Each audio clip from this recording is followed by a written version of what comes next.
Transgender, तृतीय लिंग, एक ऐसा शरीर जिसमें शरीर किसी का और आत्मा किसी की। पुरुष का शरीर तो आत्मा स्त्री की, और स्त्री का शरीर तो आत्मा पुरुष की। अनेकों अनेकों प्रकार से इनको जाना जाता है। LGBTQRST++, विभिन्न प्रकार, विभिन्न तरह के लोग, कॉमन से न होकर अनसुलझे से। ये खुद भी अपने आप को जानने में कितने समर्थ होते हैं, ये यही जाने। ऐसी ही एक ट्रांसजेंडर की कहानी। मुझे ट्रांसजेंडर शुरू से ही अट्रैक्ट करते रहे हैं। मुझे उनके साथ काम करना, उनकी बातें सुनना, उनकी परेशानियों को थोड़ा सा हल कर देना अच्छा लगता है। ये बात उस समय की है जब ये ट्रांसजेंडर, या इसको मैं कहूँ पूर्णा, जिसका नाम था, मेरे से परिचय में आई। और पूर्णा धीरे धीरे पढ़ने लगी। उसने मुझे बताया कि बचपन में उसे स्त्री बनने का बड़ा शौक था। वो गुड्डे गुड़ियों के साथ खेलती थी और अक्सर घर घर खेलते समय वो माँ बनती थी। उसको माँ बनने का बड़ा शौक था। साड़ियाँ पहनती, बिंदी लगाती।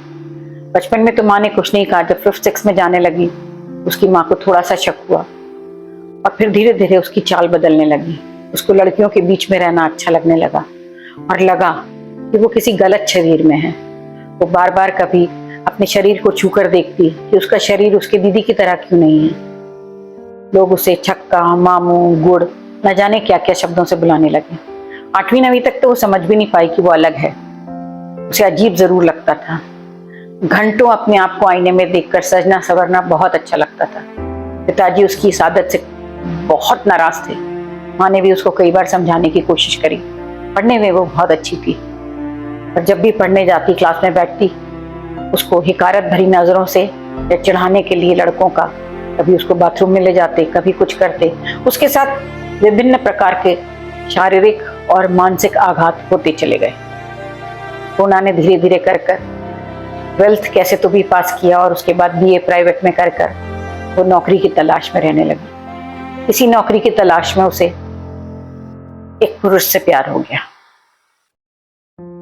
प्यार बड़ी अजीब सी अनुभूति होती है। उसका प्यार तो अस्तित्व से पूर्ण था। वो उसकी वैसे ही देखभाल करती जैसे कोई पत्नी अपने पति की करता है, और वो लड़का भी उससे प्यार करता था। उसे कई तरह के गिफ्ट, कभी झुमके, कभी बाली, कभी साड़ी, कुछ कुछ ला कर देता था, और वो दिखा दिखा कर मुझे अपने प्यार पर गौर करती हुई दिखाई देती थी। आकर मुझे उसकी खूब बातें बताती थी। मैं उसको बार बार बोलती थी, बेटा देख ले, समझ कर कर। बोलती, नहीं मैडम, मुझे इस पे बहुत विश्वास है, आप बस मुझे कहीं से नौकरी लगवा दीजिए, या फिर मेरा SRS यानी सेक्स रिप्लेसमेंट थेरेपी करा दीजिए। उसने कैसे भी करके थोड़े से पैसे इकट्ठा किए। वो अपनी टोली के साथ मांगने भी जाती थी। ऐसा कर उसने पैसे इकट्ठा किए और अपना SRS करवा लिया। तो वो बहुत ही सुंदर दिखने लगी थी, और जैसे ही उसने अपना सेक्स ट्रांसप्लांट कराया, वो उस लड़के के पीछे पड़ी कि अब मुझसे शादी कर लो।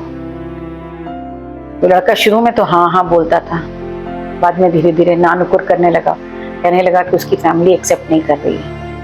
इस रिलेशनशिप में आते आते उसको 5-6 साल हो चुके थे। वो बहुत दुखी थी। उसने मुझसे आकर पूछा भी कि मैं क्या करूं। मैंने कहा, एक काम कर सकते हो, किसी दूसरे शहर चले जाओ, वहां तो तुमको कोई पहचानेगा नहीं, तुम्हारी आवाज में ही थोड़ा सा फर्क है, बाकी तो तुम पूरी स्त्री लगती हो। उसने कहा, हाँ ये आइडिया अच्छी है।